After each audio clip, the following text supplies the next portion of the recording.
pada malam hari ini akan mendiskusikan salah satu buku yang sangat menarik sekali, yaitu Percakapan dengan Diponegoro.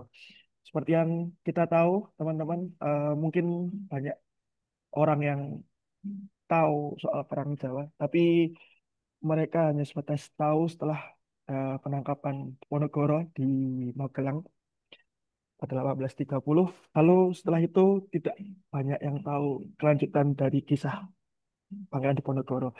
Nah, buku ini akan eh, membahas soal itu, terutama ini dicatat oleh pengawal Pangeran Diponegoro sampai di tempat pengasingannya nanti di Manado dan Makassar. Namun sebelum itu, saya perkenalkan dulu pemberi materi pada malam hari ini. Yang pertama ada Prof. Peter Carey. Beliau seperti yang kita sudah tahu bersama-sama ya teman-teman, beliau memang peneliti eh, sejarah tentang Diponegoro. Mungkin hampir eh, seumur hidup ya Prof. Peter sudah meneliti Pangeran Diponegoro. Sangat luar biasa sekali dedikasi beliau. Dan tahun ini itu merupakan perayaan 200 tahun dari Perang Jawa. Dan tadi Prof. Peter Terry juga sudah menyampaikan bahwa memang ada banyak pekerjaan, terutama untuk eh, perayaan 200 tahun Perang Jawa ini. Dan kita mungkin sebagai penikmat karya beliau dan juga pengagum tokoh Diponegoro sangat menantikan sekali ya karya-karya dari Prof. Peter Carey terkait itu. Dan mungkin nanti teman-teman bisa terus pantau ya di sosial media atau mungkin nanti ketika sudah rilis bisa dibeli di gerai-gerai buku terdekat. Lalu yang kedua ada Pak Subi. Beliau adalah produser film eh, kartun Diponegoro 1830. Nanti kita akan banyak membahas dengan beliau, terutama mengenai produksi film, seperti kenapa film ini harus dibuat, lalu bagaimana kisahnya. Karena saya juga sedikit membaca dari postingan Pak Subi, ternyata ada beberapa kendala ya Pak. Nanti mungkin Pak Subi bisa ceritakan eh, soal itu. Namun sebelum kita memasuki acara diskusi, kita akan menayangkan film garapan Pak Subi. Kebetulan Pak Subi juga punya channel YouTube, kalau tidak salah namanya Jalak Lawu. Teman-teman nanti bisa cek juga kalau misal mau lihat videonya sendiri atau mungkin disebarkan ke teman-teman atau warga, itu bisa dicek di YouTube sudah ada. Dan ini sudah saya unduh untuk keperluan diskusi kita pada malam ini. Saya izin share screen terlebih dahulu.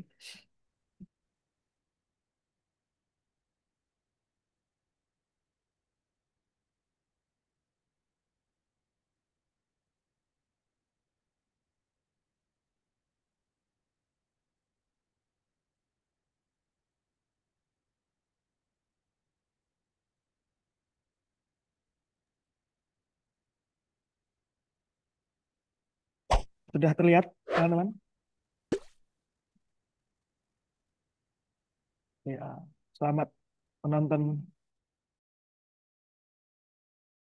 Makassar.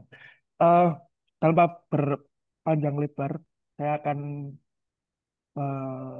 mengenalkan teman-teman kepada produser film tersebut. Itu ada Pak Subi. Halo Pak Subi. Halo Mas, Ya, ya. Gimana Pak Subi kabarnya? baik. Ye.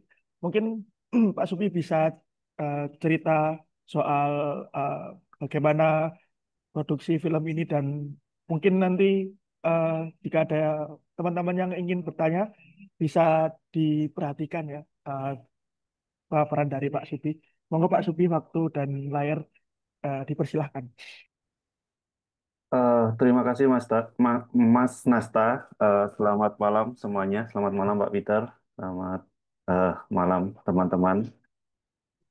Jadi film animasi Diponegoro 1830 adalah film yang seharusnya itu diperuntukkan untuk ruang Diponegoro di Museum Sejarah Jakarta atau Museum Fathahila. Jadi saya, Pak Peter, dan tim saat itu sedang mempersiapkan update dari ruang Diponegoro. Kita mau memberikan eh, hal baru saat itu, yaitu dengan film animasi ini. Awalnya, kenapa kita perlu membuat film animasi tentang perjalanan di Ponorogo setelah ditangkap ini? Karena di ruang di Ponorogo itu ada ruang yang dipakai di Ponorogo ketika dia ditahan di Batavia. Jadi ruangannya masih ada. Nah, kita saat itu berusaha untuk membuat sesuatu yang bisa menampilkan sebenarnya apa sih yang dirasakan di Ponorogo setelah kalah perang, ditangkap, itu seperti apa. Dan poinnya adalah ketika berada di ruang di Ponorogo Museum Fathahillah itu, apa yang eh, dikerjakan di Ponorogo yang hampir 2 minggu itu. Jadi poinnya adalah itu. Eh, sayangnya saat itu ketika kita sedang pengerjaan itu pandemi datang ya. Kita baru mengerjakan 2 minggu, pandemi datang. Dan pandemi itu mengganggu proses produksi kami dan juga tentang pendanaan. Kalau zaman sekarang ada bahasa efisiensi, kalau dulu bahasanya itu pengalihan. Tapi sama-sama itulah membuat susah lah. Jadi seperti itu eh, tentang kenapa film itu dibuat. Dan eh, film ini akhirnya berada di YouTube, tidak hanya di Museum Sejarah Jakarta. Salah satunya karena support dari Pak Peter Carey, selain menyediakan cerita, tapi juga dari pendanaan dan lain-lain. Karena kita saat itu sudah di tengah jalan, jadi harus diselesaikan. Tentang ceritanya sendiri, saat itu buku percakapan dengan Diponegoro belum di launching ya, belum diterbitkan. Jadi Pak Peter Carey memberikan eh, soft filenya ke saya, lalu saya buat skripnya tentu dengan input yang sangat besar dari Pak Peter Carey. Jadi eh, itu adalah catatan dari Setours ketika dia mengikuti Diponegoro. Jadi intinya film itu adalah film yang dibuat harusnya untuk Museum Sejarah Jakarta, Ruang Diponegoro, karena kita ingin siapapun yang datang ke ruangan itu bisa tidak hanya tahu, oh ini dulu Diponegoro di sini ya, dan bla bla bla selama 2 minggu, tapi juga apa sih yang dirasakan Diponegoro saat itu, dan apa yang dilakukan di Ponorogo saat itu. Kebetulan ada catatan dari Stores itu. Jadi film itu hak 80% dari catatan itu. Jadi seperti itu pengantar dari saya Manasta. Terima kasih. Ya. Mungkin saya ada satu pertanyaan terkait produksi film itu melibatkan berapa banyak personil dan waktu itu mengenai visualisasi ya karena kan memang kita bagaimana menggambarkan visualisasi misal soal di Ponorogo seperti apa lalu pengikutnya seperti apa itu apakah akan Oke, halo. Ya, oke. Kira-kira jadi pertama tentang tim dulu ya. Tim kami itu awalnya ada 6. eh, dan kita adakan open call untuk mencari animator karena kita memang tidak tahu sistem. Ya masih belajar sistem saat itu. Hanya teman saya, co-director itu Gata Mardika yang dia emang seorang animator. Nah, kami membuat workshop tentang bagaimana nanti jalannya proses animasi ini. Tapi sayangnya kita baru ketemu selama 1 minggu, terus kita mulai mendesain, tiba-tiba pandemi, akhirnya semuanya kocar-kacir, yang harusnya kami itu mengerjakannya di Jogja, eh, yang setiap minggu harus ketemu, tapi akhirnya tidak sama sekali. Jadi kita bekerja secara remote di mana-mana kita kerja seperti itu karena saat itu pandemi baru awal sekali. Terus bahkan satu satu dua animator itu sampai detik ini saya belum pernah ketemu karena saat itu kami harus ada animator yang keluar terus kita harus ganti gitu. Itu prosesnya seperti itu sampai akhirnya film itu selesai. Terus kalau penggambaran sebenarnya di Ponorogo itu secara visual cukup banyak ya. Dari lukisan Raden Saleh aja kita bisa melihat banyak ini ya, banyak karakter ya yang kita bisa bisa bisa pakai. Dan Big itu kan dia kan juru gambar. Untuk saat itu dia nge- menggambar di Jawa, di Maluku itu kan sangat banyak. Jadi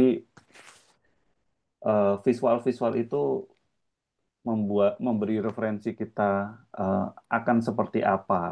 Jadi ya banyak sih kalau kita mau riset gambar-gambar awal ya tahun-tahun di Ponorogo itu cukup banyak.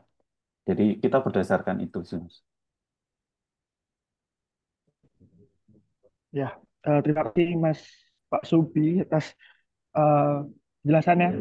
Mungkin nanti bisa kita lanjut di diskusi ya setelah ini. Dan yang Ya, Mas. ya kita sudah banyak tadi melihat bagaimana produksi film ini sangat sangat bagus ya dan eh, sangat menginspirasi juga. Dan ini bisa menjadi salah satu media ajar untuk teman-teman yang mungkin berkecimpung di dunia pendidikan untuk mengajarkan soal kepahlawanan mainan di Ponorogo. Eh, Terima kasih Pak Supi atas pemaparannya. Dan selanjutnya adalah pemaparan dari Profesor Peter Carey. Saya ingin menyapa dulu. eh, Halo Prof. Carey. Selamat malam, selamat malam. Ya, terima kasih Ya, atas ya, saya ya. saya Mungkin sebelum Prof. Carey bisa langsung memberikan materi. Saya akan share screen materi ya, Prof. mungkin sebelum share screen saya akan refleksi sedikit mengenai film yang kita baru saja lihat. Itu bagi saya sangat bagus sekali sebab berakar dan fondasi dari film, inspirasi dari film adalah salah satu dark book yang asli, ya. Jadi itu bukan khayalan. Um, dan sebenarnya film ini dibuat dengan ya lukisan tangan, ya. Itu bukan banyak sekali yang dikreasi di dalam bentuk AI atau bentuk komputer, ya. Jadi ini sesuatu yang boleh dikatakan batik tulis, ya. Salah satu film batik tulis, bukan batik cap atau print, ya, seperti Mencuri Raden Saleh. Jadi ya bagi sejarawan itu sesuatu yang luar biasa sebab ini bisa dijawantakan di dalam satu media yang gampang dicerna dan gampang dijangkau oleh milenial dan Gen Z.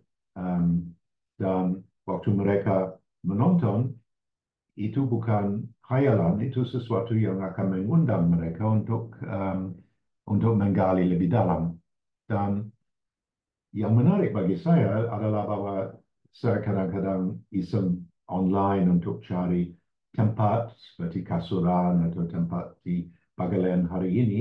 Dan saya lihat bahwa sebenarnya website dari Pemkot atau website dari yang sejarawan lokal banyak yang dikutip dari percakapan dengan Diponegoro sebab ada banyak tempat-tempat di mana-mana dan ada laporan yang asli mengenai apa sedang terjadi di tempat itu. Mungkin ada pertempuran, mungkin ada sholat maghrib dari Diponegoro, tapi itu semua dimuat dan ada satu website yang setiap hari ada salah satu kutipan dari Knöller waktu mereka sedang berlayar ke Manado, ya.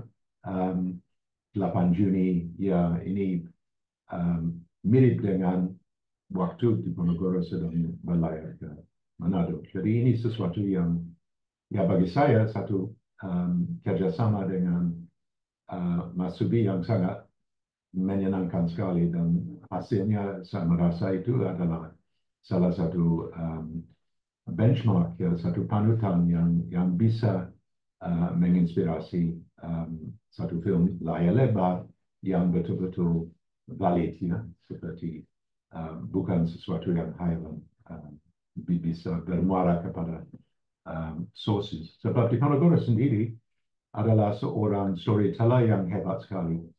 Kalau kita membaca 1000 halaman dari Babat, dia betul-betul luar biasa. Dia bisa ada memory yang ya hebat sekali dan sangat memukau. Mungkin kita lihat saya punya salah satu presentasi yang sangat singkat. Ya, saya izin share screen dulu, Prof. Gitu.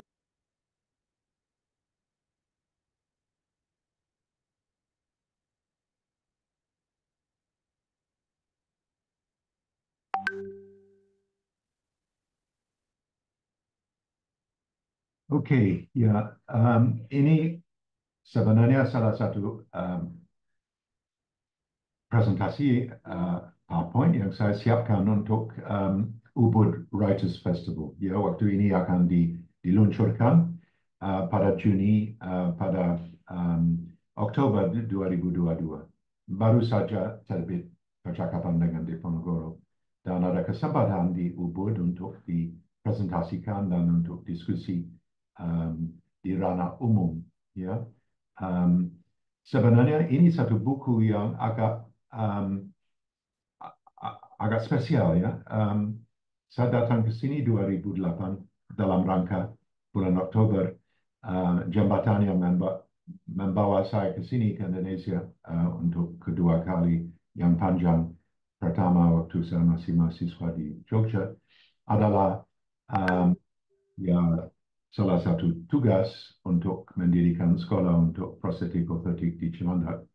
Dan hampir semua publikasi yang saya buat, mulai dengan Kuasa Ramalan 2012 sampai sisi lain Diponegoro atau yang ya cetakan dari Babat atau lain-lain itu bermuara kepada pekerjaan yang atau ya penelitian sudah dibuat dan sudah dipublikasikan dalam bahasa Inggris ya. Tapi percakapan dengan Diponegoro adalah satu buku yang total anyar, total baru ya, tidak ada dalam versi Inggris. Jadi hanya ada sekarang dalam versi Indonesia. Dan saya menawari ini waktu saya masih mahasiswa di Jogja kepada Ben Anderson untuk dimuat di dalam jurnal Indonesia di Cornell. Dan dia menolak sebab dia bilang bahwa ini terlalu ya sesuatu yang terlalu bertele-tele dan tidak ada banyak orang yang akan senang dengan membaca ini. Ini sesuatu yang agak khas.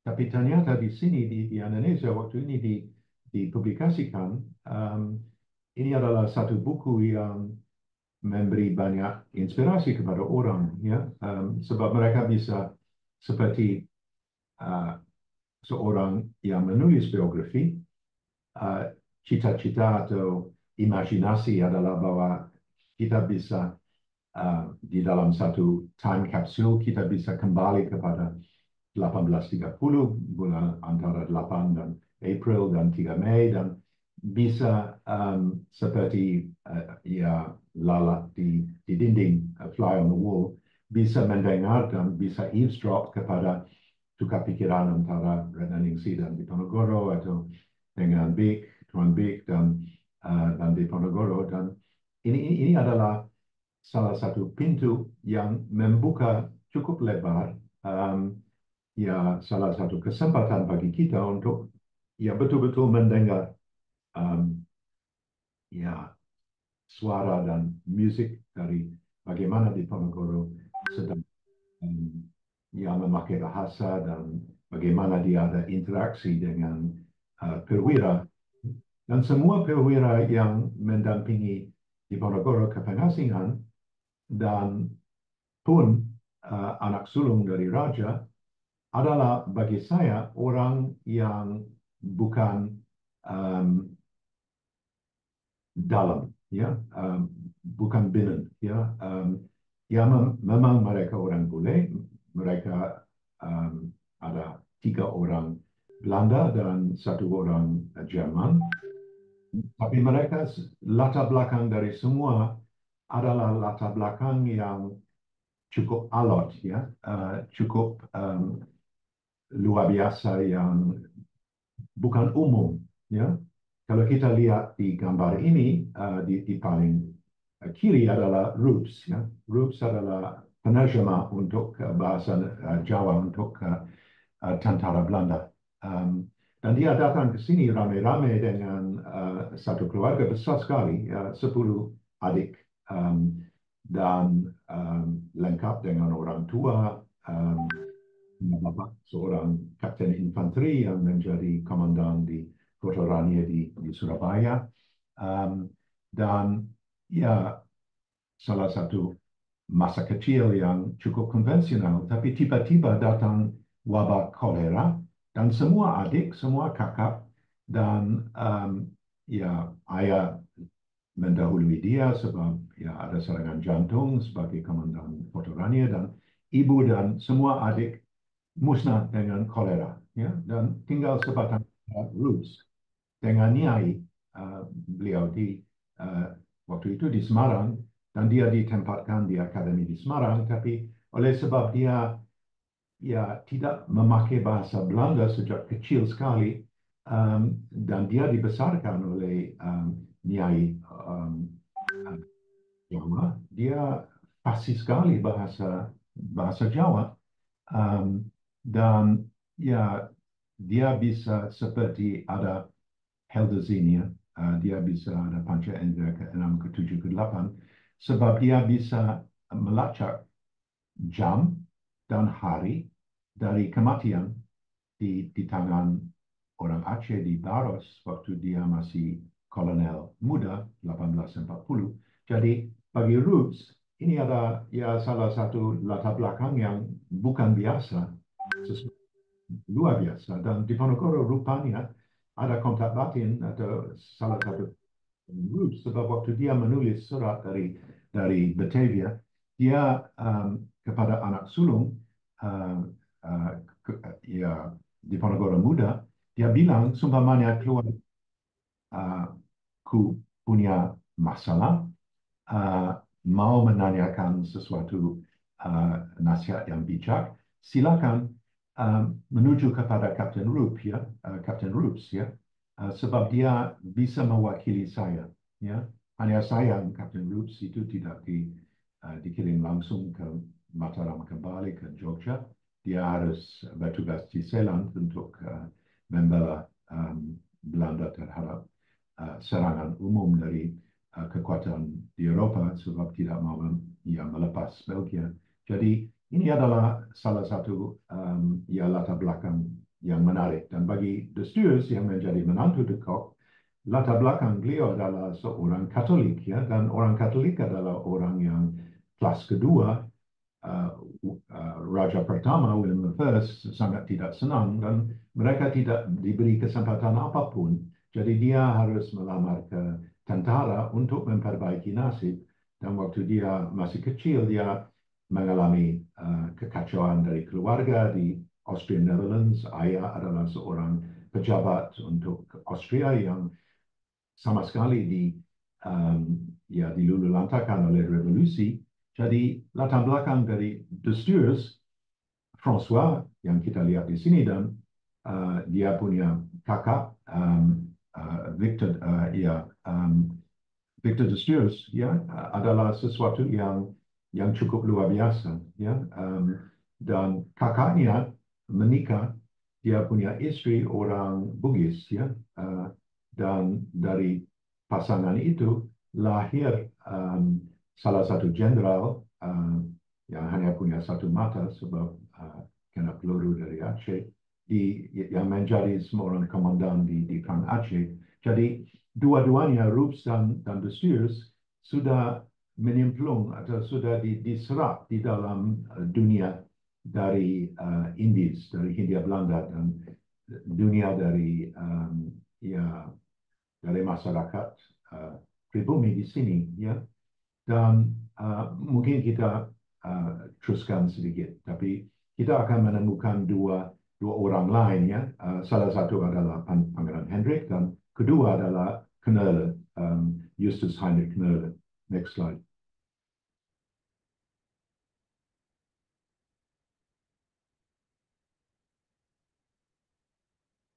Ya, ini untuk ya cover dan lain-lain. Mungkin next slide. Ini ada 3 percakapan. Dan kita mulai dengan penangkapan. Mungkin kita lihat gambar ini dan pikir ini semua sudah hayalan, ya. Tapi ternyata tidak. Di sini di paling kiri kita bisa lihat Rubes. Di tengah ada De Kock dan di bawah De Kock satu tangga lebih bawah ada De Stuurs. Di belakang ada Louis de Perron, komandan garnison di Magelang yang adalah yang buyut dari Eddie du Perron, salah satu author yang sangat terkenal sekali waktu zaman Hindia Belanda. Di belakang ada Rus dan di sini di tiang di paling kiri ya ada semacam pasemon dari Raden Saleh sebab dia menghadirkan seorang perwira yang sebenarnya tidak hadir di penangkapan di Ponorogo. Namanya yang Baptist Clarence yang menjadi komandan medan perang di Magelang yang membuka negosiasi dengan Diponegoro dan menjanji Diponegoro bahwa dia akan dengan leluasa kembali kepada pegunungan ya di Banyumas kalau negosiasi tidak diperkenankan di Hati. Jadi dan di paling bawah di bawah Clarence kita bisa lihat Roto, salah satu ponakawan yang membawa kotak siri untuk Sultan untuk Diponegoro. Jadi semua yang ada di sini dan di paling bawah di sini di belakang dengan topi dengan ya tanda dari seorang perwira infanteri adalah Herman Willem Dato Long, mayor dari Minahasa, ya. Dan di sini di paling kiri, di paling kanan ada Raden Saleh sendiri, satu triptik, tiga wajah dari Raden Saleh. Jadi ini satu ya gambar pasemon, penuh pasemon, ya. Dan Raden Saleh membuat salah satu penelitian yang sangat dalam sekali. Dia bukan ya asal ceplak-ceplok membuat salah satu. Ini sesuatu yang sangat dengan sangat teliti dan sangat penuh dengan ya salah satu message, anti-colonial message. Dia membuat salah satu adegan yang bagi Belanda gampang dicerna dan gampang di-accept, tapi bagi orang Jawa, orang pribumi, mereka bisa melihat ada sesuatu yang aneh. Sebab semua kepala dari Belanda terlalu besar untuk badan, semua kepala dari orang sini tidak ada problem, ya. Jadi ini ada sesuatu, ini semacam kuda Troya yang diberi kepada raja di Belanda, dipajang di istana di Soestdijk atau Hetlu, dan ini seperti mau merongrong kekuatan batin ya dari kerajaan Belanda dari dalam, ya. Jadi ini cara untuk memperjuangkan salah satu kampanye anti kolonial tanpa senjata. Senjata adalah keampuhan dari Raden Saleh sebagai seorang pelukis. Raden Saleh sendiri yang banyak menderita dari perang sebab keluarga diobrak-abrik dan menjadi lululanta sama sekali didiskurs menjadi G30S dari zaman kolonial sebab isu dari perang dan keterlibatan dari ya keponakan dari Raden Saleh di dalam perang. Next slide.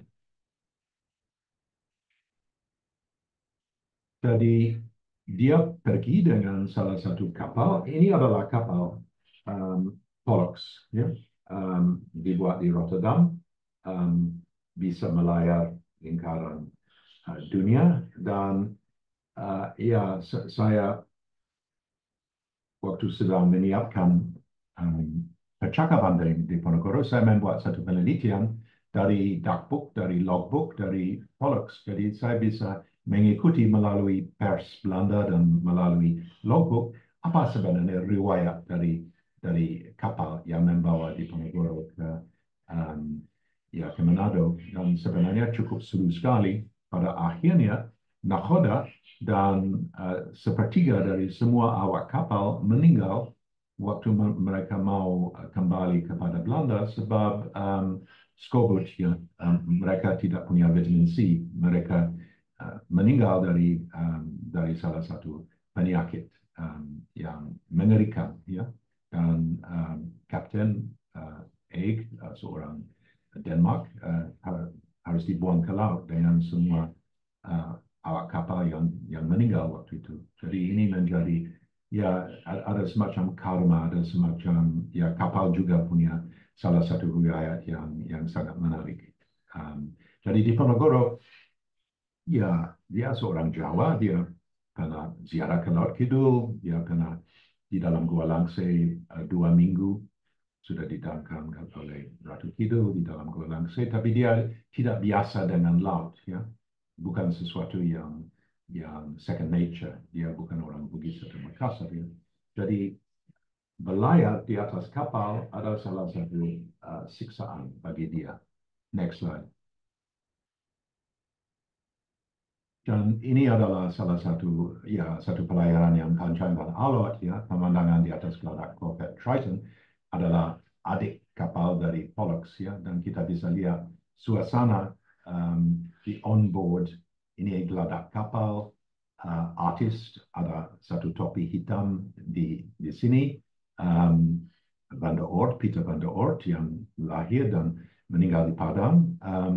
Dan ya, ada perempuan di atas di bawah layar itu, dan kita bisa lihat suasana yang kontemporer dari bagaimana komunitas yang di Ponorogo karena hidup antara perwira yang pinjam buku atau pinjam anggur yang khas, atau, ya, sehari-hari dia bisa, ini pemandangan, ya. Dan ini di Marine Museum di Den Helder, ya. Sesuatu yang salah satu gambar yang cukup bertenar. Next slide. Dan 4 saksi sejarah kita sudah jumpa dengan Uluts dan Desius. Yang ketiga adalah Knöll, ya, Julius Heinrich Knöll. Dia adalah seorang Rolling Stone, ya, seorang yang petualang, ya.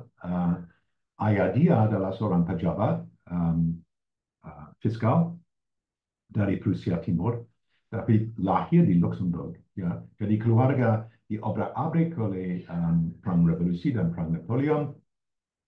Terus Knöll sendiri waktu masih muda sekali, seperti pemuda di sini waktu revolusi, dia melamar dan bergabung sebagai sukarelawan di dalam perang melawan Napoleon, ya, di Leipzig dan di Waterloo.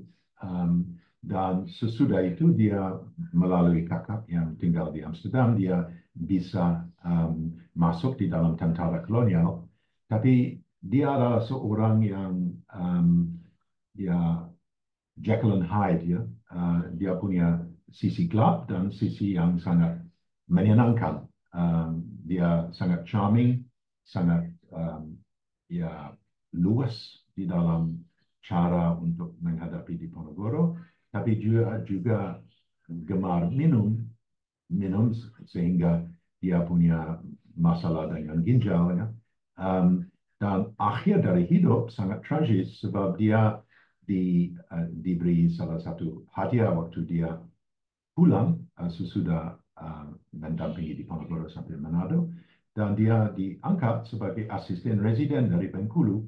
Tapi di Bengkulu dia menggelapkan uang untuk rakyat untuk menghindar kelaparan waktu ada salah satu panen paceklik.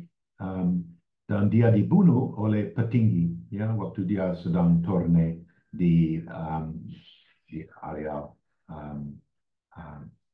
hulu dari ya di pergunungan ya di belakang Bengkulu. Jadi ini satu hidup yang tragis ya. Dan bagi saya sebagai seorang sejarawan, saya sedang mempertanyakan bagaimana Diponegoro menghadap ya dengan Roots, seorang perwira kapten akan akhir hidup dengan Cemerlang sebagai seorang kolonel waktu ya meninggal muda di Baros. The Steers sampai 81 tahun dia orang yang menjadi institusi di Belanda. Jadi terhadap dua orang ini ya ada satu kelas dan ada satu ya hidup yang menjaring. Untuk kenal bagaimana Diponegoro bisa menangkap. Dan kita bisa menangkap sebab di dalam percakapan dengan Diponegoro, kadang-kadang dia melihatkan kepada kami yang membaca bagaimana cara Diponegoro memakai bahasa Jawa dan selalu memakai bahasa Ngoko ya kepada kenalan ya kepada Roots dan The Steers itu lain hal ya. Jadi ini salah satu dapur yang paling lengkap ya, ada kira-kira 80 halaman dan setiap hari ada anotasi dan sering anotasi mengenai percakapan mengenai Nabi Nuh atau perbandingan antara Kristen dan Islam, bagaimana Nabi Muhammad dengan keajaiban dan lain-lain ya, dan juga isu-isu yang bertele-tele ya, kentang sudah menjadi busuk, bagaimana dia bisa mempertahankan hidup, apakah mereka bisa stop di Sidoarjo supaya dia bisa membeli siri dari orang-orang yang akan datang ke kapal dari ya dari pasisir. Ya cukup hidup sekali, cukup menarik. Tapi yang menulis ini adalah seorang yang berakhir tragis. Dan bagi saya, dia juga seorang outsider. Dia bukan seorang dari dalam masyarakat Belanda. Dia datang sebagai petualang. Dia menjadi editor dari jurnal satu-satu jurnal Java Sekurant. Dia bisa menjadi wartawan. Dia bisa menjadi perwira. Dia bisa menjual diri sebagai ajudan militer untuk Van den Bosch dan mahir bahasa Melayu, bahasa Jawa, bahasa Jerman, Prusia yang kuno, bahasa Belanda, dan dalam bahasa Belanda kita bisa lihat bahwa dia seorang Jerman sebab cara dia memakai bahasa Belanda adalah cara yang khas Jerman. Ya. Dan waktu Nazi menduduki Belanda pada Perang Dunia Kedua, dia diangkat dengan sejawat yang Jerman sebagai salah satu panutan Aryan ya, yang pernah bisa dibanggakan oleh rezim Nazi. Ya. So there are lots and lots of things to say about this man, which I don't know. Ya. Sangat banyak misteri bagaimana Diponegoro bisa bisa sesuaikan diri dengan seorang yang begitu bipolar, saya belum tahu. Ya. Next slide. Dan yang keempat adalah ini, ya, Pangeran Hendrik de Seewaarden, ya, Pangeran Hendrik sang pelaut. Dia membuat satu doodle dari ya Diponegoro. Dia berjumpa dengan Diponegoro selama 7 Maret selama 2 jam pada waktu siang hari dia sedang berkunjung sebagai seorang perwira, sebagai anak sulung dari Raja Willem II. Dia dikirim sebagai perwira Angkatan Laut muda Belanda untuk digembleng di dalam satu pelayaran melingkar dunia dan pergi ke Hindia Belanda. Tapi yang menarik bagi dia adalah bahwa dia separuh Rusia, ya, sebab ibunda Anna Pavlovna adalah adik dari Tsar Rusia, Alexander I. Jadi cara pemandangan dia, cara untuk bergaul adalah salah satu cara yang he had a different vision. Ya, ibunda Anna Pavlovna sangat tidak senang dengan Belanda. Dia merasa bahwa Belanda adalah orang kodean, orang yang tidak tahu aturan, tidak ada sopan santun, dan dia membesarkan dia punya anak sulung Prince Henry di Brussels daripada di Den Haag. Ya.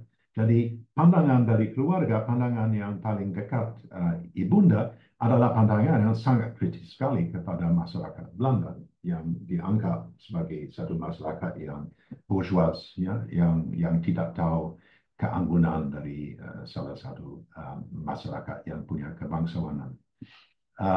Jadi cara yang dia bisa menghadap Diponegoro, cara yang dia menulis sesudah dia jumpa dengan Diponegoro sangat menarik sekali sebab dia membuat salah satu ramalan bagi Belanda. Dia bilang ayah yang terbaik dia menulis melayangkan surat dari Makassar kepada dia punya ayah Willem II di Den Haag. Hari ini saya berjumpa dengan tahanan politik kita Belanda yang tak bahagia, Pangeran Diponegoro, di dua kamar yang panas dan menyedihkan di Fort Rotterdam. Memang dia seorang pemberontak, dia seorang rebel, dia seorang Mautelingan, tapi cara yang kita memakai untuk menangkap Diponegoro di Magelang, menurut hemat saya, selalu akan menjadi aib di atas pamor kami, orang Belanda yang terkenal, orang Priagung yang kalau sudah memberi salah satu janji lisan akan menempati, akan taati dan akan we are men of our words. Ya. Dengan menangkap Diponegoro, kita membuat salah satu ya seperti kita buang ya nila di dalam satu pot dari susu. Ya, semua akan kacau. Kita bisa lihat di Sumatera Barat dengan Imam Bonjol. Imam Bonjol bilang, mengapa percuma saya membuka negosiasi dengan Belanda sebab nasib saya akan mirip dengan Diponegoro. Saya akan ditangkap dan diasingkan, dan memang itu terjadi. Pertama ke Cianjur dan kedua ke Minahasa, ke Manado. Dan ya amit-amit, tapi saya melihat sangat gelap ke depan bagi kita orang Belanda. Sebab sesudah Diponegoro, tidak ada seorang petinggi pun di dalam masyarakat pribumi Hindia Belanda yang akan percaya penuh kepada kita orang Belanda lagi. Ya.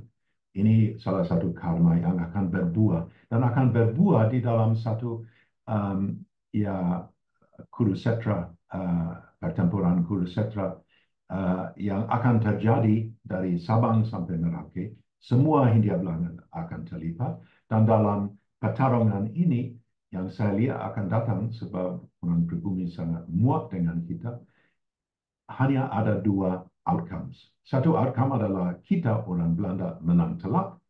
Outcome kedua adalah orang pribumi menang telak. Dan ini terjadi ya 112 tahun sesudah Diponegoro masuk ke Magelang pada 8 Maret 1942, Belanda harus datang ke Kalijati di dekat Bandung untuk bernegosiasi dengan Jenderal Jepang Imamura. Dan Imamura bilang kepada mereka, ya game set and match, ya unconditional surrender. Kamu harus meletakkan Hindia Belanda tanpa ada syarat, tanpa syarat apapun. Dan waktu mereka Cadovan Stackenburg-Stachauer sebagai gubernur dan Heinter Porten sebagai jenderal tidak mau menerima, Imamura bilang, silakan, kita akan menyediakan dua ya staff cars dan kamu akan diiring kembali kepada Bandung. Tapi jangan lupa, jam 5 sore ini, semua pesawat pembom saya dari Kalijati akan meluluhlantakkan Bandung. Ya. Jadi pada akhirnya ada satu ya profesi dari Prince Hendrik menjadi kenyataan. dia meninggal muda dan meninggal muda tanpa ada anak.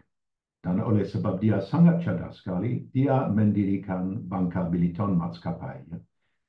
Di Bangka Belitung untuk tambangan timah, ya. Dan semua saham yang dia punya di dalam tambangan timah di Bangka Belitung dengan membuat salah satu company dialih wariskan kepada kerajaan Belanda. Dan itu sebab sebelum dia 18 tahun, Queen Wilhelmina menjadi bilioner, ya. Jadi dia mewariskan sesuatu yang sangat menarik dan tidak umum yang tahu untuk ya kerajaan. Next slide. So we've met Rubes, ya, Captain Infantry yang sangat mahir bahasa Jawa yang punya pancendera ke-6, ke-7, ke-8 dan sangat memikat hati dari Diponegoro. Next slide. Dan De Stuurs, Maria Francois De Stuurs yang bisa memperbaiki nasib dari seorang kelas 2 di dalam masyarakat Belanda pada awal 18, pada akhirnya menjadi salah satu orang besar di dalam masyarakat. Dan dia punya keponakan, Victor De Stuurs, ya, anak dari dia punya kakak yang menikah dengan orang Bugis dan juga menikah dengan orang Belanda. Dia mendirikan Rijksmuseum. Ya. Jadi ini salah satu keluarga yang sangat gifted in art, ya, and in the things of the mind and kebudayaan. Ya. Dan ya sangat luar biasa. Next slide. Jadi ini tempat di mana Prince Henry jumpa dengan Diponegoro pada siang sore hari dari 7 Maret 1837 di Makassar. Selama 1 jam mungkin, Prince Henry bilang bahwa ya kita bisa lihat bahwa ini seorang yang masih penuh api sebab dari ya mata masih membara, ya, di Fort Rotterdam. Next slide. Dan ini adalah 2 kamar yang panas dan mendidihkan. Kamu tidak akan ditunjukkan kamar ini sebab orang di Fort Rotterdam mau mengarang sejarah sendiri dan akan melihatkan salah satu kamar di bawah tanah. Tidak mungkin ada 19 pengikut dan 7 anak yang lahir di pengasingan dan dididik dan lain-lain oleh Diponegoro dan kawan-kawan. Mereka bisa hidup di bawah tanah. Mereka diberi 2 bilik perwira yang digabung waktu keluarga menjadi lebih besar, dan ini tempat di mana Diponegoro meninggal pada fajar 8 Januari 1855. Ya. Dan ini menjadi perpustakaan sekarang dari Pemkot dan dulu perpustakaan dari salah satu orang yang sangat mahir bahasa Bugis, seorang misionaris namanya Mathus. Next slide.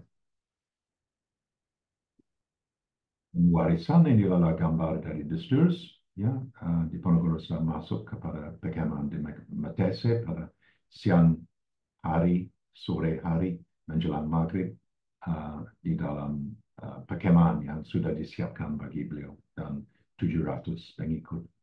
Dan ini adalah gambar yang memikat, memberi salah satu kontak batin pertama saya dengan pangeran. Next slide. Dan ini adalah wafat, satu warisan abadi sebelum Diponegoro wafat, ya, di Makassar. Yang menarik adalah bahwa ya Diponegoro bilang kepada Gubernur Makassar, Perez, Gubernur Celebes, yang militer dan sivil, 3 hal. Pertama, dia tidak mau jasad dikembalikan kepada Imogiri atau Jimatan sebab dia sekarang merasa bahwa Makassar sudah menjadi kampung halaman beliau. Dan di belakang kita bisa melihat salah satu makam lagi. Ini adalah makam dari putra kedua, Raden Masar Kumo, yang mendahului pada bulan Maret 1849. Dan dia bilang bahwa ini kampung Melayu, tempat pemakaman dari anak saya juga mau dimakamkan di sini. Ya. Dan kedua, kamu harus membangun salah satu tempat untuk saya punya janda Retnaningsih dengan 7 anak. Sekarang tinggal 5 putra dan 1 putri Ratanayu Muladima di Kampung Melayu. Dan saya pernah mengunjungi di sini pada bulan September 72 waktu saya masih graduate student. Ya. Dan ketiga, ya Chris Kiai Ageng Bondoyudo harus dimakamkan dengan jasad kuno ya di Kampung Melayu. Sebab tidak ada seorang anak, tidak ada seorang cucu atau cicit saya yang cukup kuat untuk bisa mempertahankan dharma yang saya laksanakan di dalam satu hidup yang ditakdirkan. Dan saya tidak mau mendirikan satu dinasti. Ya. Tapi saya mau bahwa keluarga saya punya satu tempat yang layak untuk hidup di Makassar dan punya tanah yang cukup luas untuk membangun salah satu perkebunan buah dan ada sawah kecil untuk mereka. Ya. Jadi walaupun dia seorang mistikus, dia juga seorang yang sangat praktis sekali dan bisa menguasai semua lapangan. Bisa menjadi panglima, bisa menjadi administrator, bisa menjadi mistikus, bisa menjadi seorang sastrawan, dan pada akhir hidup dia dengan belajar Sirat Al-Mustaqim dan tasawuf, dia bisa menjadi seorang guru tasawuf di Makassar dan mewariskan dia punya catatan spiritual yang akan diterbitkan bulan Agustus ini. Next slide. Ya, matur nuwun. Terima kasih. Jadi,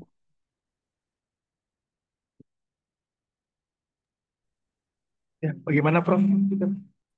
ini adalah percakapan dengan Diponegoro. Mungkin kita tutup yang presentasi. So this is the book, and it's just about to come out in a 3rd edition. Dan edisi ketiga yang akan diterbitkan bulan depan ada tambahan dari salah satu bagian baru, ya. Dan bagian baru adalah ya kita punya 3 percakapan, salah satu dengan Desturs dan Rups, satu yang cukup panjang dengan Knolle, Heinrich Knolle, dan ketiga sangat pendek sekali 1 jam dengan Hans Henrik de Sevada, tapi sangat bermakna. Tapi saya dibujuk oleh saya punya asisten di Bandung, Fero, bahwa sebenarnya percakapan antara De Kock dan Diponegoro di Magelang harus dimuat, ya, sebab De Kock sendiri membuat salah satu daging. Apa yang dia siasat dia untuk menangkap Diponegoro dan bagaimana semua urusan militer dan sivil dan bagaimana dia ada bicara dengan Diponegoro pada hari Minggu yang tragis dan sudah banyak ya tipu muslihat dan ini akan dimuat. Tapi bagi saya pada awalnya saya pikir saya mempertimbangkan ini dan saya pikir ini bukan percakapan. Yang lain percakapan adalah seperti malam ini kita akan ada percakapan dengan diskusi nanti. Ini sudah cukup relax, cukup cair. Saya bukan seorang tahanan politik dan Anda bukan orang perwira Belanda yang akan membujuk saya. Tapi terhadap De Kock, ini it's not between equals. Ya. It's between orang yang punya kekuatan yang mutlak militer, ada kira-kira 2,000, 3,000, 4,000 pasukan di Magelang waktu dia ditangkap, dan Diponegoro yang punya 700 pengikut. Ya, we'll see. Ya, apakah bagian keempat akan menarik atau tidak. Tapi saya tahu bahwa bagian yang ketiga yang awal cukup menarik sekali bagi khayal umum di sini sebab ada banyak Pemkot dan ada banyak komunitas kecil di areal terpencil dari Banyumas dan Bagelen dan Sleman dan Kulon Progo dan Kudus Selatan yang muat ini di atas mereka punya blog site, ya, supaya riwayatmu dulu dari Pisangan atau dari Wates atau dari areal dari Purworejo bisa dibaca. Terima kasih. Ya, matur nuwun Prof. Peter Carey atas pemaparannya yang sangat luar biasa sekali. Eh, Sangat ini ya, berbobot materi yang disampaikan dan membuka wawasan kita, dan tentu yang paling utama adalah kita juga menunggu buku percakapan dengan Diponegoro itu terbit bulan depan ya, Prof. Mungkin nanti teman-teman bisa beli yang belum punya. Dan sekarang mungkin saatnya sesi diskusi. Bagi teman-teman semua yang ingin bertanya bisa raise hand. Oke. Ya, yang pertama dari Mas Muhammad David. Ya. Halo Mas. Halo, halo. Baik, Suara saya jelas monggo. nih, Mas. Jelas. Saya mau kait Aryo Sosrodilego, Prof. Dalam hal ini, pasca Pangeran Diponegoro ditangkap di tahun 1829 sampai 1830-an, para laskar-laskar mengalami ya sebenarnya dibasmi, Prof. Sampai ke arah Sabrang Lor, Manconegoro, Mataraman. Nah, ini kisah dari Aryo Sosrodilego setelah ditangkap tuh bagaimana, Prof ya? Dan yang kedua, terkait pemicu perang, apakah selain dari patok di jalan pos pembangunan Belanda, itu tuh terkait tentang pajak dan kesengsaraan para rakyat hingga memunculkan ibaratnya ide dari Diponegoro untuk melawan. Gitu, terima kasih, Mas, atas kesempatannya. Monggo Prof. Peter Carey bisa langsung ditanggapi. Ya, mungkin ada dua bagian ya. Bagian pertama adalah bagaimana nasib dari rakyat dan laskar Diponegoro mengalami depresi besar, tapi juga ada semacam bedol desa dan pindah ke Jawa Timur, bagaimana riwayat dari mereka. Dan kedua, bagaimana nasib dari yang tinggal di Jawa Tengah Selatan dan di bawah kultur Selsu. Ya. Untuk pertama, ya seperti ada buntut dari perang, ya. Ada spirit Islam di dalam mysticism Islam di dalam perang. Ada salah satu ideologi, ada salah satu spirit yang sebenarnya dibawa dengan laskar yang bedol desa dan pindah ke Jawa Timur, ya, pasca perang, ya. Jawa Timur pada waktu itu cukup tidak padat penduduk, banyak perang dari Surapati sampai ke Pranggianti dan banyak tanah-tanah kosong, ya. Banyak tempat yang bisa dipakai sebagai gunung kawi untuk melindung dari Belanda, untuk menghilang atau turba. Jadi ada banyak masyarakat baru yang mendirikan komunitas. Ya, ada Masjid Tiban di Blitar, ada Bung Karni yang menangkap Soekarno dan Hatta dan membawa mereka ke Rangkas Dengklok. Dia orang tuanya, dia keturunan dari Koki Diponegoro Onggomerto yang sebenarnya berasal dari Klaten, tapi keluarga dari Onggomerto juga ziarah dan juga bedol desa ke Sumbediren di Blitar. Ya. Jadi mereka mendirikan salah satu komunitas total baru pasca perang yang diilhami dan dijiwai oleh spirit dari Islam, spirit dari perjuangan dari perang.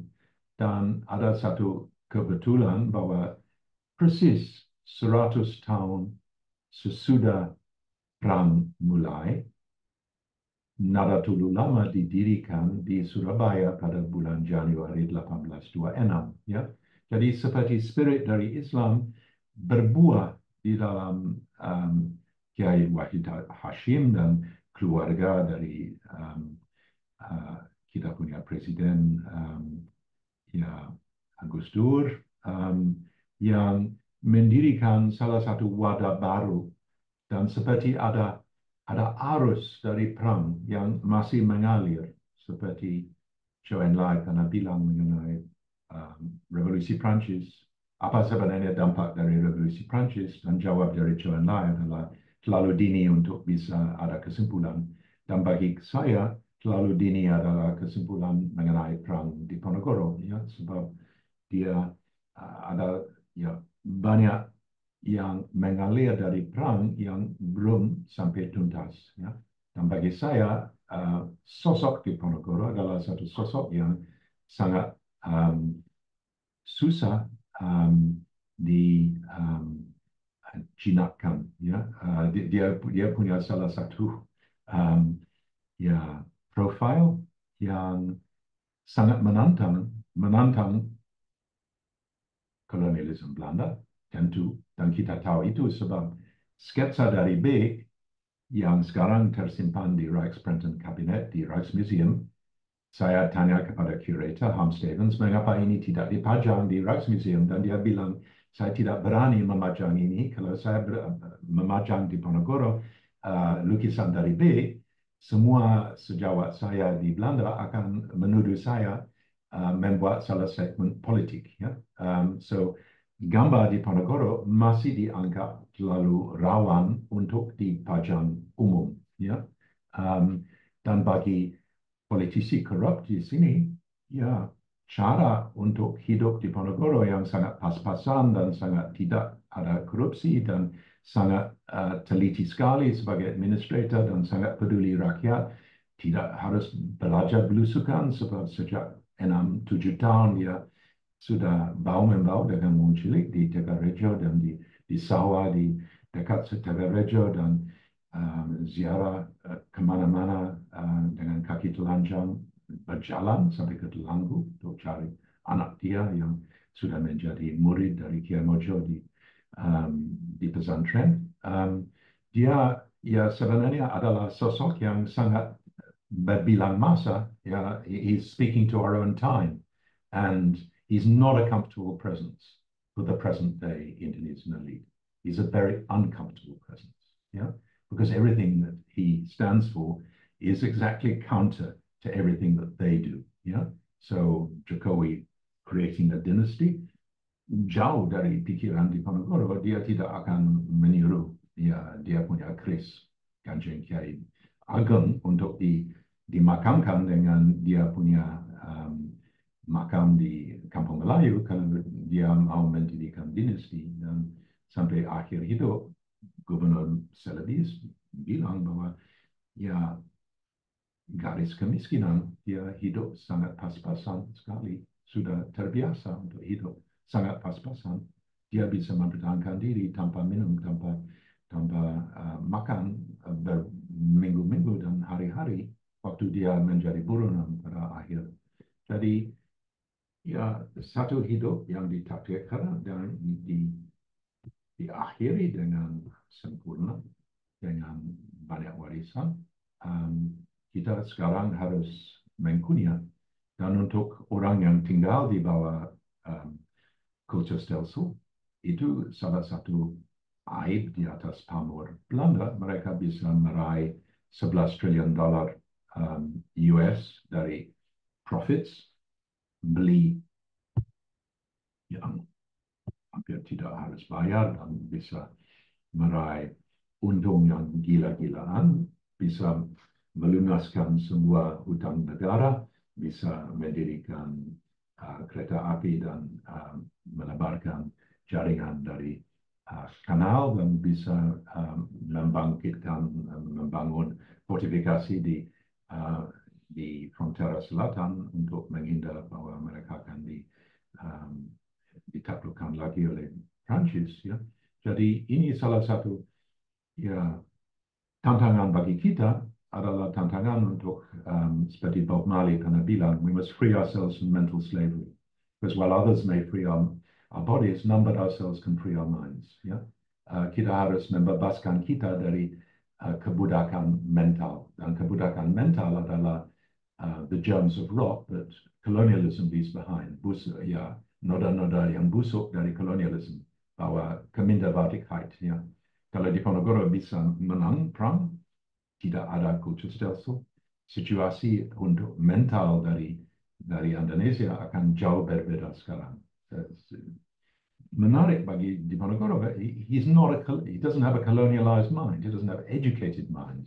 He has a ya hati naluri dan kebijakan dan dari seorang yang polos. Ya, he has the wisdom of the simple man. Ya, dan itu sesuatu yang sebenarnya sangat dibutuhkan.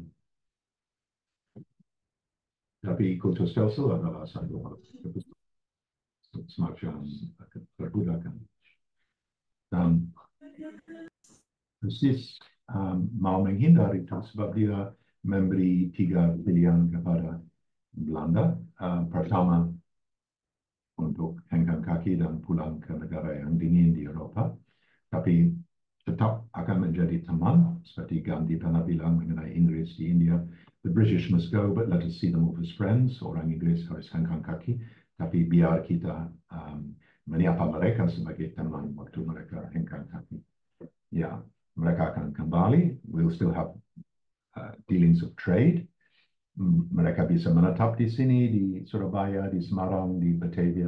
Tapi sebagai orang Kristen, pakai pakaian bule, bisa ada gereja belenduk dan lain-lain. Tapi ada syarat, dan syarat adalah bahwa waktu mereka sewa kafling, mereka harus bayar harga yang layak, bukan sebagai tuan-tuan kolonial, beli yang sangat murah dan jual yang sangat mahal, dan sama dengan produk yang mereka akan meraih dari pedalaman dari Pulau Jawa. Dan kalau mereka menjanjikan itu, tidak ada problem. Pilihan ketiga adalah masuk Islam, dan kalau mereka masuk Islam, kita akan menaikkan derajat sebagai militer dan sipil. Jadi pikiran masih berjalan. Dia bukan seorang yang katak di bawah tempurung.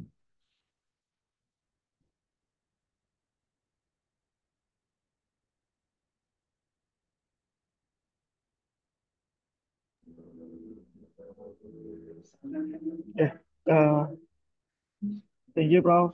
Atas jawabannya. Mungkin kita bisa beralih ke penanya selanjutnya. Ada Mbak Yasmin. Silakan Mbak Yasmin. Okay, if is my voice is be heard, saya izin pakai bahasa Inggris ya. If you want to answer it with bahasa, that's okay. So I want to tell about my opinion, and I wanna ask two questions. So about opinion about Raden Saleh's art for critical satire and for the Dutch colonial, it's definitely relevant now now, like for criticizing government or something. So I was interested to animation and art, be, even though I was a history student, a story college student, and then I it's and my opinion is, I think in animation in history is the interesting way to tell history for the youth and the kids. You Yes, and as for the opinion, and then for the question, that's one question. What is two question? What for the first time? What is that's a suggestion that Prince Diponegoro Tomb has to move to Java. What's your opinion about it, Prof. Kerry? For Prof. Kerry and for Prof. Kerry too. I What's your opinion about Sentot Ali Pasha? So Sentot Ali Pasha is young young general from Diponegoro Battle of Diponegoro, Battle of Java. I am always interested with him when everyone talk about Prince Diponegoro. And then that's it. Thank you. Oke. Mungkin kita ajak Mas Subi untuk sedikit ada refleksi mengenai pertanyaan atau yang pertama mengenai ya lintas sejarah dengan animasi dan seni ya. Bagaimana seni bisa dipakai sebagai wahana untuk sejarawan. Ya, saya dan Pak Peter Carey beberapa kali kita membuat terlibat dalam proyek-proyek seni. Dari pameran Aku di Ponorogo sampai bahkan sampai hari ini, karena eh, saya dan Pak Peter Carey dan teman-teman itu tahun ini dalam rangka menyambut 200 tahun perayaan ya, mengingat Perang Jawa, eh, kita merencanakan untuk membuat sebuah komik di Ponorogo akan tetralogi gitu, dan tahun ini adalah komik yang pertama, seri yang pertama yang semoga bisa kita luncurkan pada 11 November di tahun ini. Dan eh, sejarah itu menjadi menarik ketika kita bisa alih mediakan ke media-media yang lain. Nah, ketika 18 di Ponorogo 1830 yang animasi itu, kita memang mempunyai target adalah para pengunjung museum dari anak-anak kecil hingga orang dewasa yang kita paham sekali bahwa pengunjung di Museum Fathahillah itu adalah kelas menengah bawah dan anak-anak muda. Jadi karya seni itu bisa menjadi jembatan untuk kita mengaktualisasikan hal-hal sejarah ya. Jadi sumber yang penting, tapi tidak hanya karya-karya yang ini ya populer art seperti komik, seperti animasi, tapi juga sejarah itu hampir saya kira hampir seniman besar, terutama pelukis itu pasti melukis hal-hal sejarah, baik sejarah hidupnya maupun sejarah yang konteks yang terkait dengan dia. Hampir saya kira hampir semuanya. Jadi hubungan antara itu jadi penting ya, dan ketika kami membuat kayak Ruang Diponegoro maupun pameran Aku di Ponorogo itu sangat banyak ya pengunjungnya, sangat banyak apresiasinya, dan seni itu bisa membuat ses- orang-orang seseorang itu untuk memahami sejarah dengan leb- lebih mudah mungkin ya. Itu menurut saya tentang hubungannya sejarah dan seni ya. Ya, Gitu Pak Peter. benar. Ya, saya sudah lihat contoh dari kartun yang itu sangat luar biasa, sangat anggun dan teduh, ya, sangat bagus sekali. Orang akan ada ruang imajinasi yang akan sangat sangat luas dan sangat real, ya, sangat bagus. Mengenai pertanyaan, ada dua pertanyaan pada akhirnya. Satu adalah mengenai jasad di Ponorogo dan cara untuk dia dimakamkan, dan kedua adalah mengenai Sentot Alibasa. Ya. Kalau Sentot Alibasa adalah anak angkat di Ponorogo, ya, sebab dia adalah adik yang cukup muda sekali dari istri keempat di Ponorogo yang Raden Ayu Madaretno, yang anak yatim piatu dari Raden Ronggo yang meninggal dalam salah satu aksi terhadap Dandus pada ya 17 Desember 1810 di Sekarang di tepi Bengawan Solo, dan Ratu Madaretno yang adalah anak dari Hamengkubuwono kedua. Ya. Jadi waktu Diponegoro menikah dan cara dia mendapat istri keempat sangat menarik sekali sebab seperti love at first sight.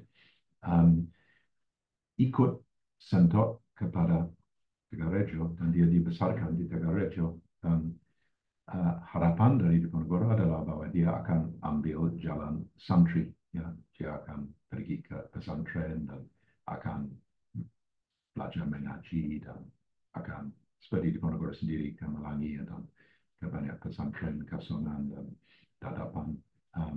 Tapi Sentot sama sekali tidak tertarik. Dia tertarik dengan Islam Diponegoro yang di mana ada 60 kuda. Jadi sejak muda dia nyemplung di dalam, ya, dia ambil jalan dari physicality, dan ya dia menjadi panglima ahli bahasa waktu dia 17 tahun. Jadi ada unsur di dalam perang dari salah satu revolusi pemuda, ya. Ya, jadi ya kalau Sentot ahli bahasa adalah seorang yang wunderkind, ya, seperti Habibie di Aachen, ya, bukan di cara mental tapi di cara fisik, ya. So he chose the physical path rather than the academic path, yeah. And yeah, I mean, at the end of his life, I mean, it ended very tragically, obviously, and he died very young in April 1855. He died earlier, yeah, just the same year as Diponegoro. But he was born in 1808, so he's not yet 50. And yeah, ada unsur. I mean, he was certainly not someone who liked to live simply. You know, he was very royal in the way he lived, very sangat boros, ya. Dan ya pada akhirnya dia punya ambisi, dia mau menjadi kepala dari satu barisan yang pribadi, dan waktu barisan dikirim ke Sumatera Barat dia kong kali kong dengan pemimpin Padri, ya. Jadi dia seorang yang ya sangat nasib cukup buruk, dan saya kenal keluarga yang sebenarnya punya tantangan untuk menikah dengan Sentot punya keturunan sebab mereka merasa bahwa mereka dikhianati. Ada sergapan di Lengkong Wetan di mana hampir semua orang dari keluarga inti dari Sultan dibantai, dan itu sergapan yang dipimpin oleh Sentot. Dan ada satu pepatah dari Mertosono yang bilang bahwa tidak boleh ada salah satu keturunan saya yang menikah dengan keluarga Sentot, ya. Dan waktu itu dihalangi atau tidak digubris. Salah satu kejadian yang fatal terjadi, ya. Jadi ya, ini adalah bagaimana kita masuk. If we put the three leaders of the Java War in British schools, Diponegoro would have been a Wykamist. Dia akan masuk ke sekolah Winchester sebab mereka punya, they're very high-minded, yeah. Sentot would have been an Italian, would be a bit like Boris Johnson, sort of larger than life and very in your face and very, hidup with the full throttle. And Kiai Mojo would have been a Plymouth Brethren, yeah. He would have been di dalam satu sekolah yang sangat sangat picik. So yeah, this is Sentot. Yeah, you can maybe do a study of Sentot. I mean, he's a very interesting figure, but he's also a very tragic figure. With Diponegoro's body, it's pretty clear that, if you interviewed Diponegoro, he would not want to come back to Java. He did say to De Perez, J.B. De Perez, who interviewed him, and De Perez said, look, the situation for the Dutch state is now much more easy. We've already acknowledged the independence of Belgium. We're not fighting with the French and the British about Belgian independence anymore. There's no threat to our situation in the Indies. Makassar has become a free port. Would you like to move to West Java? Would you like to go to Cianjur, like later Shunyadin went there? Or would you like to go to Bengkulu? Yeah. Would you like to be in a more Asri place? Yeah. And Diponegoro said no. No. Makassar has become my kampung halaman. I don't want to move. Yeah. I want to be buried here. I want my body to be buried here. And if you look at his body, yeah, he's a mystic. He's a Sufi mystic. Yeah. He studies tasawwuf, and the last thing he'd want is that his grave to become a tempat ziarah. He would want to be completely, yeah, anonymous. Yeah, he would want it to be salah satu makam yang tidak dihayat umum. And this is what has happened. Yeah, his body was buried in the Pelataran behind the villa, which was built for Retnaningsi. That villa was sold in 2000 to become Eruko, which is now the Toko Lautan Mas. It sells fishing equipment. And everything was diratakan dengan tanah. And I went there with a clairvoyant into the Ruko, and I asked, is there still the remains of Diponegoro's grave or the grave of Raden Masar Kumo? And he said, no, everything is clean. And I interviewed the shop owner, and he said, do you do good business? And he said, we do excellent business. So obviously there's not a sisa left. So what has happened to Diponegoro's body? Somebody must have taken the body, yeah, and looked after it. And I believe that the people who live in Makassar, who are the princely families in Makassar, like the family of Kaim Galeson and the family of the various minor principalities, have looked after Diponegoro's body and buried it in a private place, yeah, a secret place, a family graveyard, which people can't access. And that would be Diponegoro's wish, because he wouldn't want to be in a situation where he becomes a tontonan umum. And I know that because I've spoken with people in Makassar.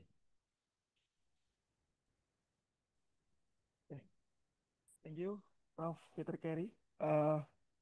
Karena waktunya eh, sudah habis dan ada beberapa pertanyaan, dan ini saya akan prioritaskan yang recent, dan nanti teman-teman yang tidak eh, sempat dijawab oleh Prof. Peter Carey maupun Pak Sugi bisa menanyakan di grup karena kebetulan Prof. Peter Carey juga ada di grup. Begitu, saya mohon maaf sebelumnya. Mungkin yang terakhir dari Mas Jeremy ya, waktu dan layar dipersilahkan. Cek. Suara saya bisa kedengaran, Mas Hasta? Sudah terdengar sangat jelas. Ya, baik. Kalau begitu, terima kasih untuk waktu dan kesempatan yang diberikan kepada saya. Selamat malam, Sir Peter. Kita bertemu pada kesempatan malam hari yang baik ini. Selamat malam juga Mbak Tiwi sebagai penyelenggara dan juga founder dari Temu Sejarah. Selamat malam juga bagi adik tingkat saya dari Undip, yaitu Yasmin. Dan juga ada Taci Eva dari Doktoral Ilmu Sejarah UI. Dan juga rekan-rekan teman-teman yang lain juga yang belum saya sapa pada malam hari ini satu persatu. Jadi begini, Prof. Ya, begini juga, Sir Peter, mengenang sisi lain tentang Diponegoro ini ya. Meskipun saya mohon maaf, belum membaca sama sekali mengenai tentang buku-buku Sir Peter, tetapi diskusi mengenang Diponegoro ini menarik. Banyak hal, gitu. Yang ingin saya tanyakan itu ada dua, Sir. Semoga dua pertanyaan ini bisa membuka cakrawala kita semua dalam diskusi malam hari ini yang sangat baik. Ketika tempo hari sempat ada diskusi mengenai tentang lingkungan, sejarah lingkungan. Saya kalau tidak salah pada waktu itu sempat mendengar Sir Peter menjelaskan mengenai tentang Diponegoro dan juga tentang lingkungan. Semoga saya tidak salah mendengar pada waktu itu. Nah, dalam hal ini Sir Peter, ketika pada waktu beliau masih hidup, adakah kebiasaan-kebiasaan yang baik tentang mengenai pola-pola penjagaan lingkungan, bahkan juga mengenai tentang apa ya, tanaman-tanaman atau apa begitu pada masa Diponegoro ketika pada saat masih langgeng, itu apakah juga sempat menjadi topik yang bisa untuk diangkat atau bahkan sempat pernah juga didiskusikan oleh Sir Peter sebagai pengkaji dan juga peneliti. Itu yang pertama. Kemudian yang kedua, mengenai tentang animasi yang tadi sempat disebutkan juga dari sebuah film gitu ya. Kita tahu bahwasannya pada kesempatan hari ini semua mengenai tentang AI, Gemini, ChatGPT dan sebagainya banyak mengulas tentang informasi-informasi sejarah termasuk juga tentang Diponegoro sendiri. Menurut pendapat Sir Peter sendiri, dapatkah penggunaan seperti AI, ChatGPT, dan Gemini dan sebagainya itu juga bisa untuk dapat merekonstruksi tokoh Diponegoro, mesti diperlihatkan juga mengenai tentang video yang sempat diperlihatkan di sesi sebelum tanya jawab pada malam hari ini. Demikian yang bisa saya sampaikan. Lebihnya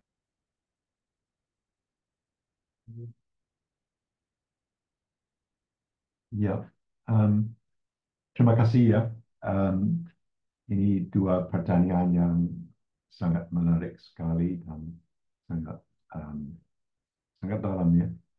Mengenai Diponegoro, ini adalah salah satu buku Benantara yang sebenarnya ada salah satu bab mengenai Diponegoro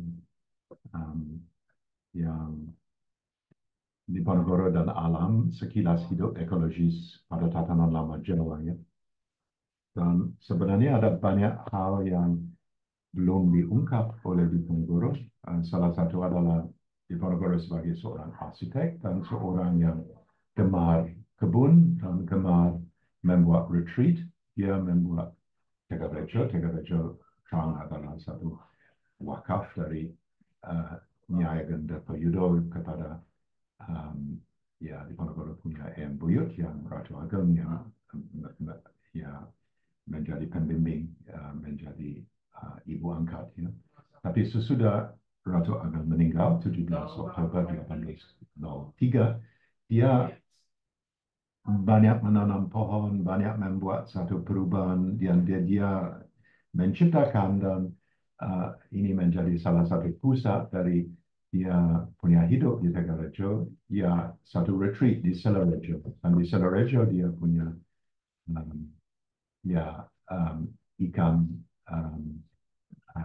goldfish, ikan yang merah, dan dia punya penyu, ya, dan dia juga meditasi di salah satu pulau yang ditanam wit waringin.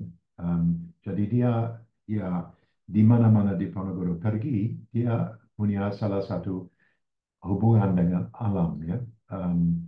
Cara yang dia mengatur space di Tegarejo, cara dia membangkitkan dia punya gedung, semua ada selera dan ada kualitas, ya. Dan di mana-mana di Ponorogo pergi, dia punya hubungan dengan dunia alam, ya. Dia punya hubungan yang sangat akrab dengan um, burung kakatua di Port Rotterdam, dengan dia punya ya di dalam hutan dari 75% dari Pulau Jawa pada waktu ini adalah hutan belantara. Dia bisa menjadi teman dengan macan.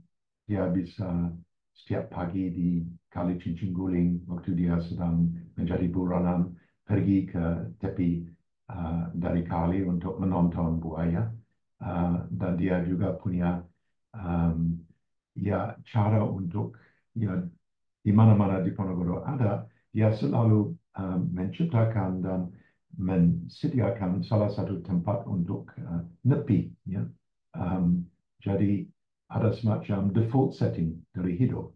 Default setting dari hidup adalah bahwa dia punya tugas politik di Jogja sebagai penasihat, dia punya tugas militer, dia punya tugas yang di dalam ranah umum, tapi di dalam ranah ruang swasta, dia punya selera yang khas, ya. Waktu dia menciptakan Sultan Agung muda di Haramain, di um, uh, ya sekarang Saudi Arabia, waktu dia pergi ke sana waktu muda, dia bilang bahwa kegemaran adalah ke tebing, ke gunung, ke samudra. Ya, jadi dia adalah seorang yang betul-betul um, ya seperti hidup dekat dengan alam, alam dan hidup. Kebanyakan dari hari-hari di Tegareja bukan di pendopo, dia bukan seorang akademikus, dia bukan seorang yang banyak ya sinau, ya, tapi dia juga seorang yang ya terdidik secara alamiah, ya. Dia waktu dia menikah, dia menerima salah satu gulung dari uh, luang, ya, untuk bisa menulis, ya, dan dia waktu sedang merenung dia membaca Arjuna Wijaya, ya. Jadi ya antara hidup umum sastra dan alam, ya itu sangat terkait untuk Diponegoro, ya, sangat terkait sekali. Dia orang yang um, he was open at the level of the spirit, and I think that the interesting thing is that we can draw a lot from his experiences in a Java which was still untamed. Yeah, Max Weber pernah bilang bahwa there is a process, and that process is the demystification of the world, process of capitalism. Not an area of Java is not unknown any longer. But in the time when Diponegoro lived, there was a lot of Java which was unknown. Yeah, a lot of places where you could get lost, a lot of places where you could be in. Yeah, when there was a murder in Katosono, Dindal sent one of his junior officers to go and investigate the murder, and the person who investigated it said, you know, I walked for days and I never met anybody. And there was these huge trees, ya, pohon raksasa di dalam hutan, ya. Dan di mana-mana saya lihat macan sedang minum air dari selokan, ya, dekat dengan jalan, ya. So this is an untamed Java. This is a Java which is still not Murni, but it's still, you know, only 25% of Java is cultivated. So I think if you're looking at a hidup ecologist, it's a very interesting, Diponegoro is a very interesting figure to study. Yeah. I'm not sure if I've answered your question, but yeah, I think for the other part, Masubi is the person to reply about AI and about chat. Yeah, Chatbox GPT. I just received a manuscript I had to rewrite from Chatbox GPT about the Chris. Yeah, I don't know whether this is a blessing or not a blessing. Last week, I got a message from someone who'd read my Memoirs of the Mystical, and she pretended to be very interested in it and sent me all sorts of messages about it. And then she sent me a picture of herself, and the picture of herself was not of herself. It was of a bangsawan from Italy. You know, it's so, you know, you're living in a world which is extremely banyak penipuan. Ya. Apakah dengan pakai AI itu sesuatu yang berkah atau sesuatu yang tantangan? Maybe Subi can answer that.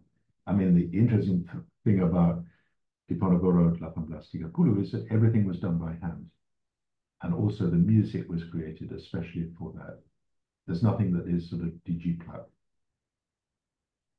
And the source obviously is the Stuars and Roops, but it's taken and put into a different context, the context of an animated film.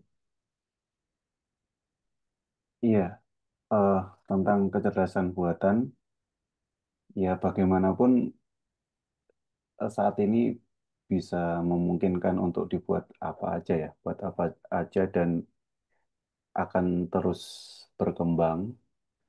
Apakah ini berkah atau semacam apa ya, kutukan untuk hal-hal yang dikerjakan dengan tangan atau dengan detail, ya tergantung kita tentu apa yang bikin prompt yang menggunakannya.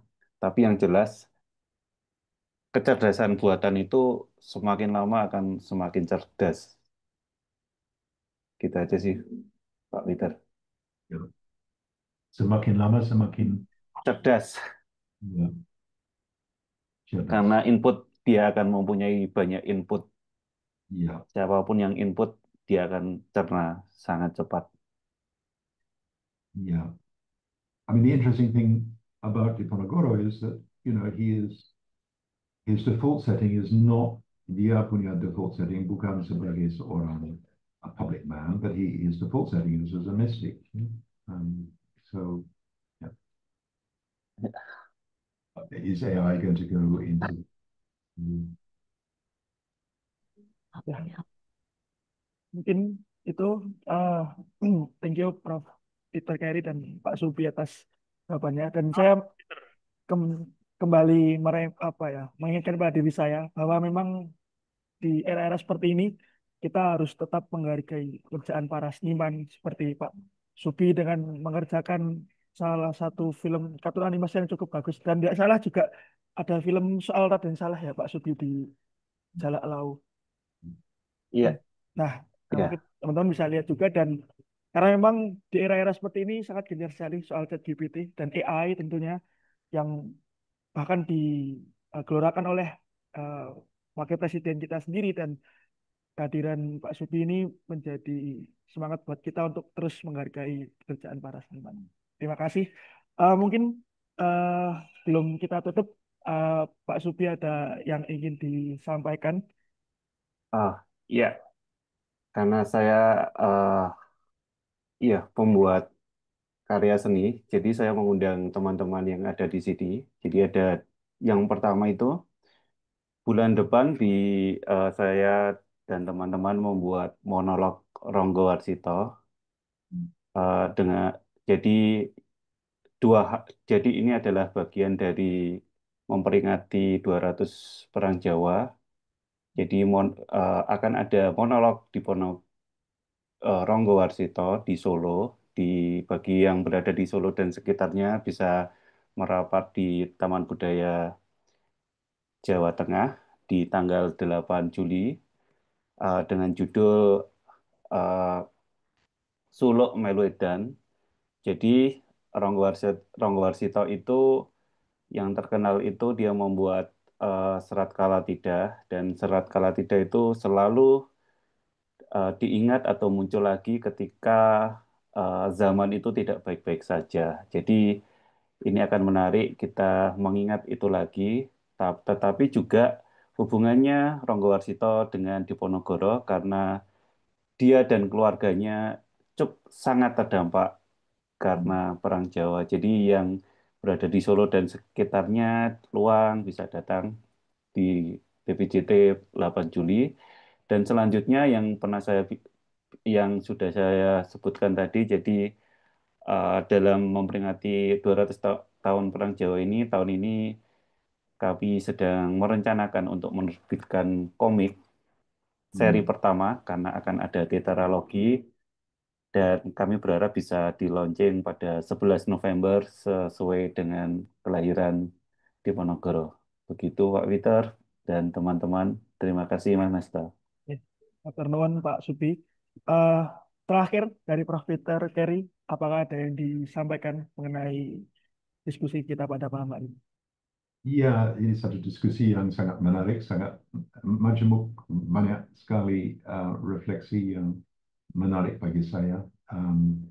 Saya merasa bahwa ini satu kesempatan yang langka sekali sebab ada 200 tahun dari Pecah Perang Jawa, dan cara untuk reset, ya, reboot, ya, reboot society and reboot your mental world, dan cara untuk bisa